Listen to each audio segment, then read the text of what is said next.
How does a single story, just one idea, end up defining an entire nation? Well, for America, one of the most powerful stories it ever told itself was the frontier thesis. Today we're going to dig into how that idea was born, why it took hold, and why it still, somehow, matters. You know, we like to think of history as just a set of facts, right? But it's really about the story we build out of those facts. So the really important questions are, how is that story created and who gets to tell it? Keep that in the back of your mind as we go. Okay, so picture this. The year is 1893. We're in Chicago at the World's Columbian Exposition. It's this huge, grand fair. And amidst all the spectacle, a young, kind of unknown historian from Wisconsin, a guy named Frederick Jackson Turner, gets up to speak. He's about to lay out an idea that's going to echo for over a century. He called it the frontier thesis. And look, this wasn't just some dusty academic paper. This thing would become one of the most influential theories in all of American history. Seriously. So what was this big idea? Well, at its core, Turner's thesis argued that the unique American character, everything that makes Americans, well, American, was forged on the frontier. He saw it as this constantly westward-moving line that separated what he called savagery and civilization. And what's so interesting is how he painted this picture. It was incredibly romantic, you know?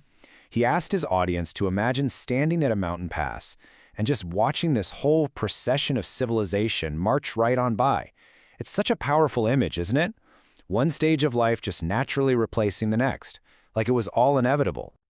So according to Turner, this constant struggle with the wilderness is what made America, America. It forced Americans to build what he called a rough-hewn civilization, totally from scratch.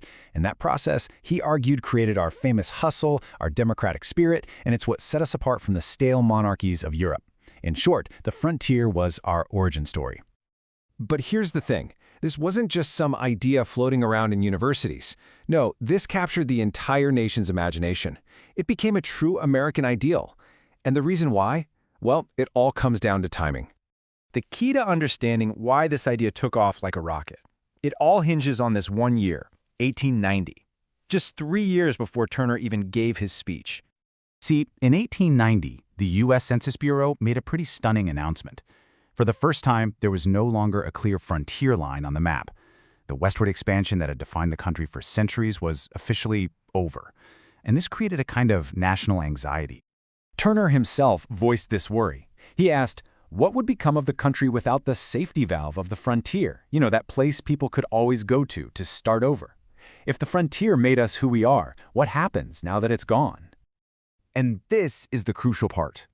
Just as America was facing this huge identity crisis, Turner shows up with a heroic explanation for its past. He gave the whole journey a grand purpose, offering a powerful origin story precisely when the nation was afraid its story was over. And man, the idea landed. The future president, Theodore Roosevelt, wrote to Turner with some pretty high praise, basically saying, "You've put into words what we've all been feeling." It wasn't just a theory. It was a validation of the national myth. But of course, myths are never the full story. And Turner's vision, as powerful as it was also deeply flawed. It left a huge part of the story completely untold. So it forces us to ask, right? Was this neat little procession of civilization really how it all went down? Or was the reality far more complex and a whole lot more brutal? Well, later historians pointed out that the thesis was, to put it bluntly, full of faults. It almost completely ignored anyone who wasn't a white Anglo-Saxon pioneer. Native Americans weren't just a temporary obstacle. They were peoples with complex societies who were violently displaced. Chinese and Mexican immigrants, who were crucial to building the West, were just invisible in his story. And on top of all that, the thesis completely missed the massive role of technology, government money, and big corporations. This really puts it in stark contrast. Turner's vision was one of these hardy individuals in a natural, inevitable march of progress. The historical reality? A messy, complicated, and often violent interaction between a diverse mix of peoples, all supercharged by government policy and industrial capitalism.